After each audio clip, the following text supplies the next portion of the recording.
Hello, hello, and welcome to the Listen Bitch podcast with your favorite podcast host, mindset coach, best-selling author, Brandon Lynette. Okay.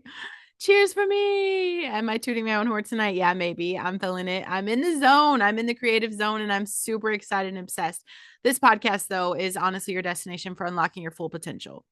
This is where I want you to embrace the extraordinary possibilities within you because there are many. This is a journey of self discovery and empowerment as you explore the real power of stepping into greatness. I want to bring you into an alignment with your God given power and gifts. I want to help you learn to co create a life you love because, as you become the writer of your own story, I'm going to give you the inspiration. I'm going to give you practical tips and I'm going to give you that abrasive nudge to take the leap of faith towards your dreams. You're in the right place. Buckle up so we can unleash your inner badass. You can support this mission at listenbitchdonations.com. If you want to change your life, you guys, scroll the show notes and pick your path. I did today just share my test results from this Omega test. Okay.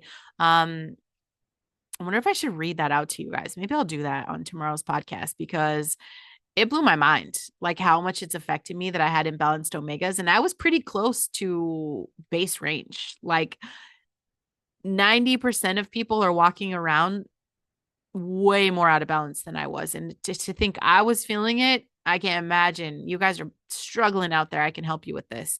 Um, I do have a big anti pharma rant with my patches. I've shared these with you guys from, my husband's story with his pain. He doesn't even have to wear them every day anymore. Like I as long as I've known him for 11 years, I don't know how long it's been. It's been a while. He'll know, but it's been a while, okay? But since I've met him, his back pain has been debilitating. He has struggled forever with that pain, and he's taken everything for it. And we're done with big pharma. That stuff was just a, very toxic cycle of addiction with painkillers. Having to drink himself to sleep every single night, having to take weed brownies at work. Like it just was so much. Now he just wears a patch when he needs it. Like it's not even an issue anymore. It's a beautiful gift. So this guy is pure talent. He is a genius. Big Pharma has tried to buy him out for millions of dollars and he refuses every single time. But it is an ingredient free sticker that you put on your body and it's a vibral tactile pattern that communicates to your brain. So if you guys have listened to any of my, you know, microdosing podcasts, I do get sciencey on brain and what your brain does for you. So it's worth checking it out because they work. It works. I've also got a link up for my favorite Bible app. Bible study for a badass can be a little abrasive for people. I get that. This app is totally your space. If badass makes you uncomfortable, if shit makes you uncomfortable, if knowing that every time I talk to God, I'm like, dear God, I fucked up. If that all makes you uncomfortable, you want this Bible app. I'm not in there. I'm not in there, but I spend time there. Okay. Graham is amazing. This guy is amazing. He is a steward for the Lord for sure. So you get 5 days free for that. Check it out. I have a lot of things in there. You guys, the colostrum I have that colostrum with the only patented AC11 that you have. This is like pure support for your immune system, recovery. It's amazing. So I have a lot of gems in the podcast notes. I want you guys to go check those out. So, all right, you guys, if you are coming here from the Facebook Live, okay, or the TikTok Live, or I forget the other app I go live on, I honestly, it's a weird place to be, but it's views and I get a lot of reaction. I get some people over here. I just want to say welcome. You guys already know that we're talking about the three biggest mistakes that you're still making with your mindset even after the healing work. If you guys did not catch the live, okay, you can go watch it now. I will repost it on my YouTube because the Facebook lives get deleted every 30 days. Every single day I get a message that a live is leaving the platform on Facebook. Farewell. I bid you all adieu. But yeah, you guys can catch that live right now. It's up. Okay. But today we are talking about the three mistakes that you're still making with your mindset.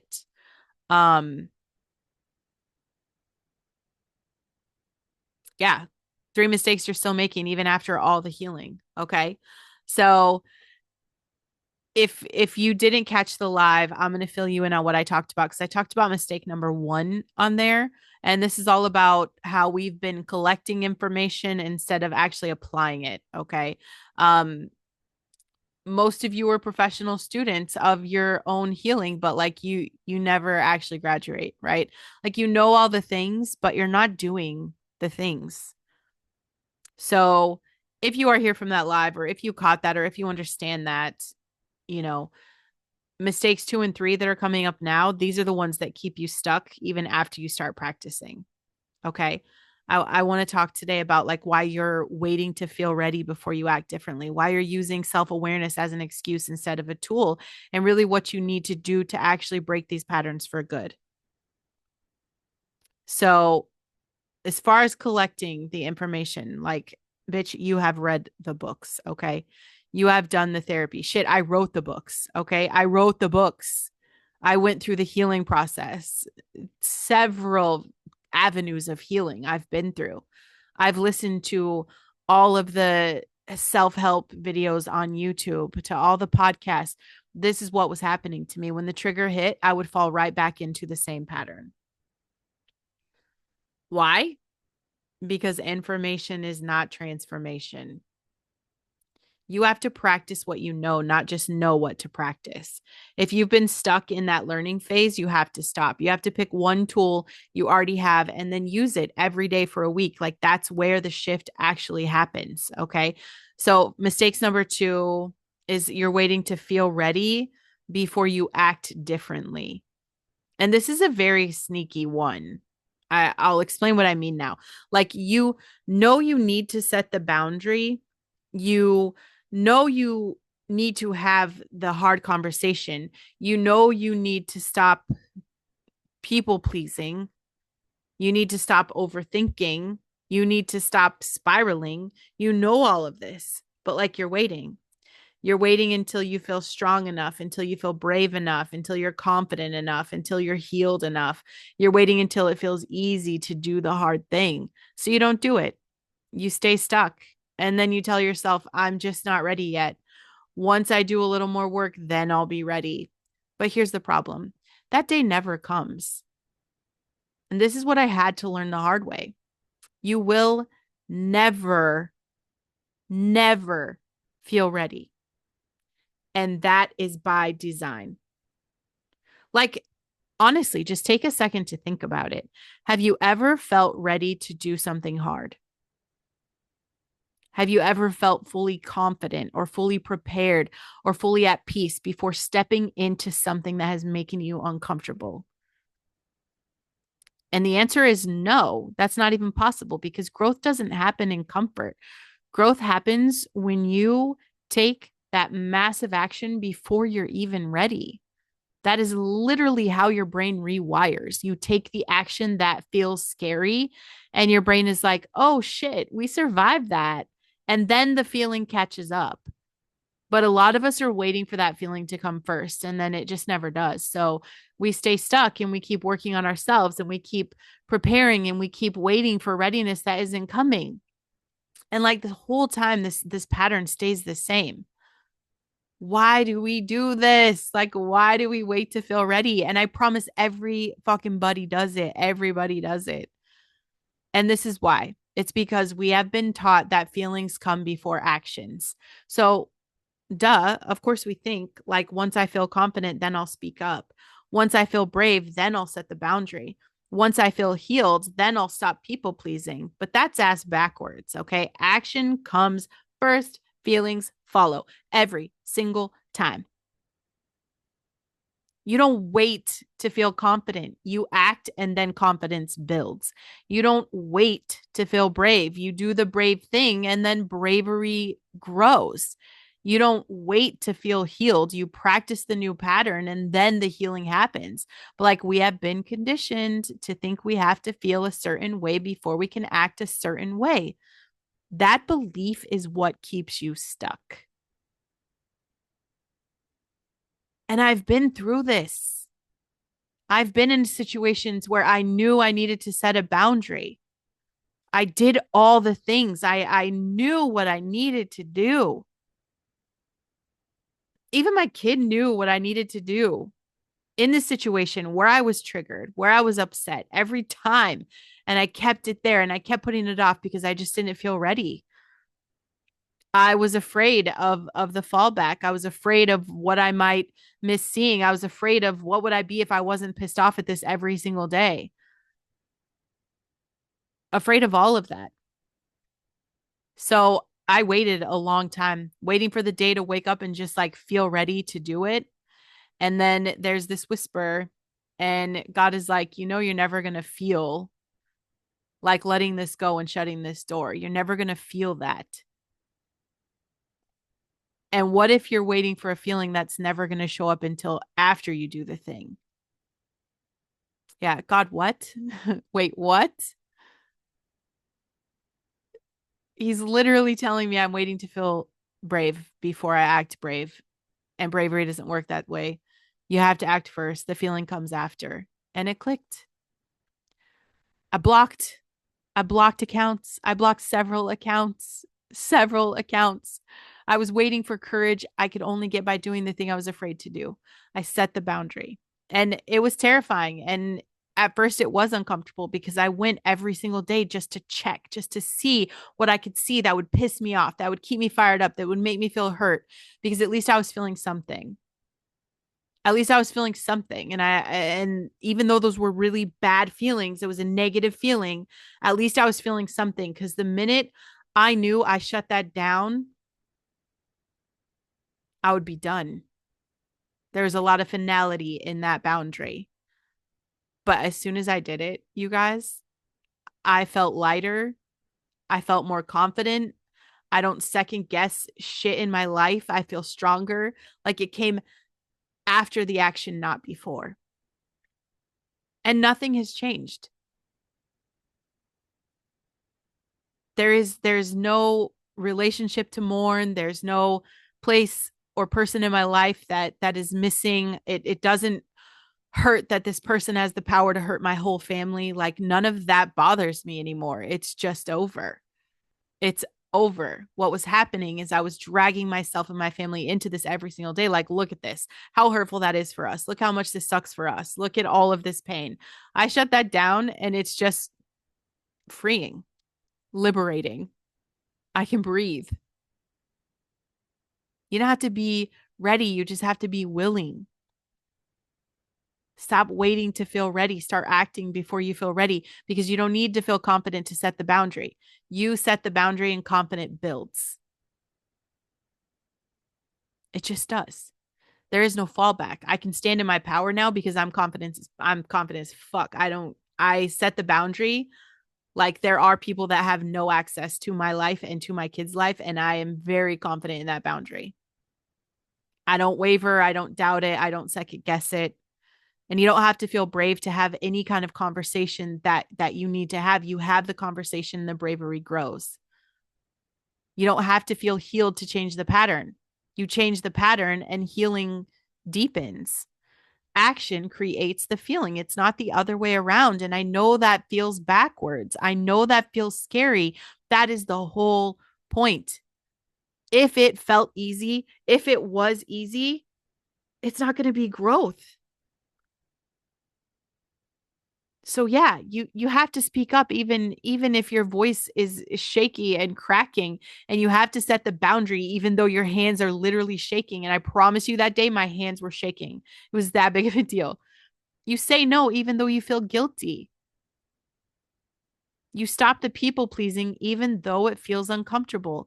Interrupt the spiral even though it feels unnatural. You do the thing before you feel ready to do the thing, and you do it messy, and you do it imperfectly, and you do it scared, but you do it. Because that's how your brain learns.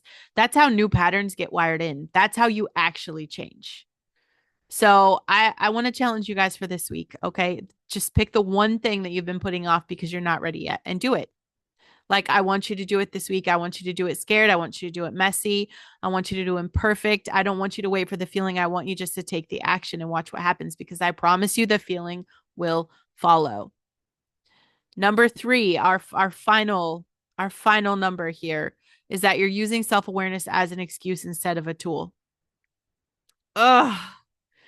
This one is going to sting a little, you guys, because fuck if this was not a mirror in my face. Okay. This was probably pridefully a hard one. Ego defeated. It's just a lot. Okay. You're using self awareness as an excuse. Like you've done so much work on yourself. You know every single trigger, you know your patterns, and you know exactly why you do what you do. You could say shit like, oh my gosh, I struggle with this because of XYZ that happened in my childhood. I people please because I was conditioned to put other people first. I overthink because I'm anxious. I have a hard time with boundaries because of my trauma. All of that is true. All of that is valid. It's important to understand. Here is the problem. You're using that self awareness as an explanation instead of using it as a tool for change. You have turned your self awareness into an identity, into justification, into a reason why you can't change instead of a roadmap for how to change.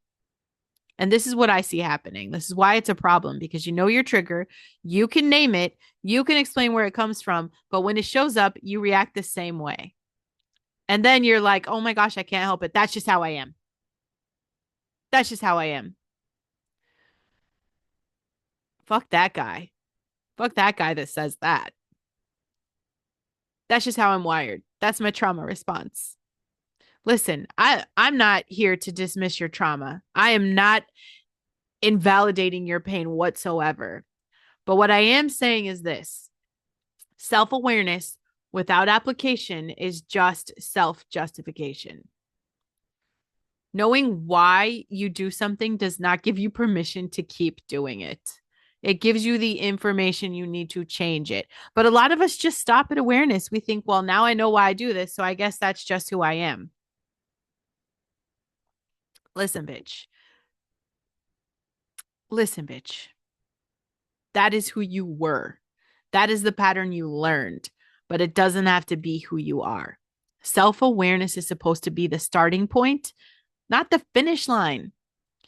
So, I mean, why are we doing this? Why do we do this? Why do we use self-awareness as an excuse? Um, Duh, because it's easier to explain something, explain yourself than it is to change. It's easier to say I struggle with boundaries because of my childhood than it is to actually set a boundary. It's easier to say I just overthink because I'm anxious than it is to interrupt the spiral and practice a new thought pattern. It's easier to say this is just how I'm wired than it is to do the hard work of retraining your brain. And that's what we're doing here. And the thing is, this is the bullshit lie that we've exposed to ourselves, is that you think explaining your pattern feels like progress, but it feels like you're doing the work. Explaining isn't changing. Understanding is not healing. Healing happens when you take what you understand and you use it to build something new. And I've done this, you guys. I've done this. I can explain every single one of my patterns. I knew exactly where they came from. I could tell you the exact wound, the exact trauma, and the exact conditioning that created each one. I can do that. And I thought that meant I was healed. This whole time, I thought that meant I was doing the work. You go listen to Ground Zero podcast Brandon, like those first few episodes. That bitch was like, I'm healed. Everything's great. She had no clue. Like, I love her so much for getting us to this point.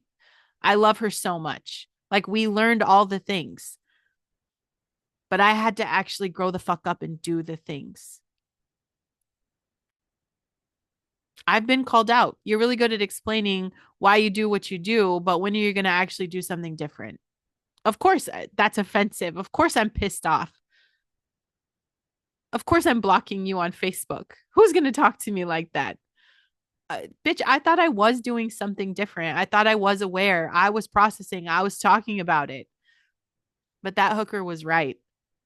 I was using self awareness as a shield. as a reason why I couldn't change, as an explanation for why I was stuck. I wasn't using it as a tool. And that's when I realized like self awareness is not the goal, it's the starting point. The goal is to take what you're aware of and build something new with it. So if we're going to shift through this, if we're going to stop using our self-awareness as an explanation, we have to start using it as a roadmap. So when you notice the pattern, don't just name it and move on. I want you to use that awareness to fully interrupt it. When you feel the trigger, don't just say like that's my trauma response. Say that's my trauma response and here's what the fuck I'm going to do about it. When you catch yourself falling into the old pattern, don't justify it. Don't let it make you spiral into a self-hate, you know, self-sabotage cycle. Just redirect it. Self-awareness plus action is going to bring you transformation every single time. And self-awareness without action, that is just bullshit therapy talk. Therapy talk. Toxic, stupid, going nowhere talk. Instead of saying I people please because of my childhood, you have to say, I notice I'm people pleasing right now because of my conditioning, but I am going to be strong and set the fucking boundary anyway. Instead of saying I overthink because I'm anxious, okay? Say I notice I'm spiraling, I'm going to use my breathing to interrupt this. Or what I do now is I yell inside my brain. When I get that thought and I start to cling to it and my heartbeat races and then I spiral on 100 other thoughts because I had this bad thought and I'm like, "Oh my god, it's the end of the world. That's it. That's it." My husband says something weird to me in a text and it doesn't make sense to me and I spiral and 10 minutes later I'm like, "Great, he wants to divorce me." That's where my brain would go. So I sit in the truth, like just that example alone, where he sends a text, I misread it because I can't tell his tone in a text, or I know he's in a bad mood about something else. And I can't tell if that's directed towards me, if it's not towards me. And I reground myself and I'm like, bitch, he would never intentionally hurt you. He will never intentionally hurt you. He will never intentionally hurt you. Never intentionally hurt you.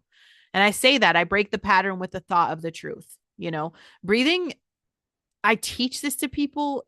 It's not my favorite for me. I have to yell inside my head, but also my brain is very neurospicy and, I've got the billion tabs open and there's always something going, like there's 1,000 things going on at any given time. Okay.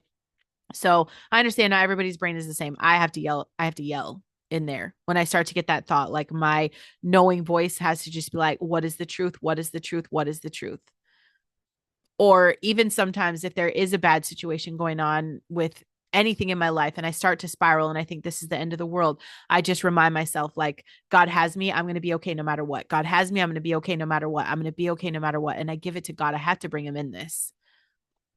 You know, maybe you're struggling with boundaries because of trauma. You say that, you acknowledge that it feels uncomfortable because of the past, but then just set the pattern anyway.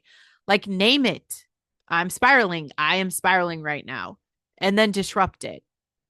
I am also safe. Everything always works out for me. God has me. That's how self-awareness becomes a tool.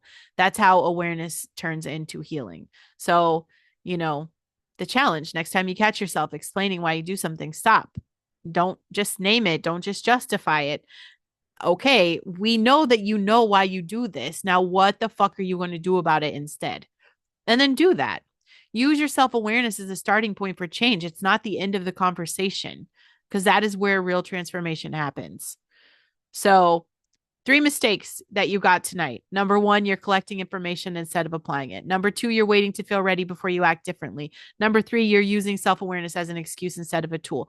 This is what I want you to hear. And I'm going to tell you that if I have to tell you this every day, I will. You are not stuck because something's wrong with you. You are stuck because of these 3 mistakes. And the really, really good news at this point is that mistakes can be fixed. But this is the thing. You can't just know about these mistakes. So you're having your aha moment in this podcast. You're feeling really good and you're like, oh my God, this makes so much sense for me. And you feel productive. You feel excited. You feel the forward momentum. But the truth is now you have to do something about it. So do it. I'm going to repeat this every single time. Pick one mistake. One mistake. If it's mistake number 1, stop collecting, start practicing. Pick one tool, use it every day. If you're choosing mistake number 2, then obviously you're going to stop waiting to feel ready. Do that thing that you've been putting off, scared, messy, imperfect. If it's mistake number 3, stop using your self-awareness as an explanation. Now use it as a tool. Name the pattern, disrupt it. Just pick one and do it, because we know that you know the truth. You already know what to do. You just have to actually do it. And I know that is not the sexy answer. I know you probably wanted some new strategy or some magical mindset hack, but the real work, you guys, the real transformation happens in practice. That's why I'm a coach, because bitch, I'm going to tell you everything takes practice. That's what coaches do. Practice, practice, practice. It's not in the learning. So go fucking practice. And then make sure you message me and tell me what mistake you're fixing. I want to celebrate with you. I want to grow with you. I mean, if I'm going to be your coach, at least let me see some of the victory wins. Okay. Leave a review in the comments and just share the show. Okay. Share this out with someone that you know needs to hear this, that you know has been treading water for a very long time. Okay. Because throwing them a little buoy isn't going to do it. Like, they really need to learn how to swim on their own. So that's it for today. I want to thank you guys so much for listening. I truly, truly appreciate it. Thank you for doing the work, the real work, and I will see you on the next episode.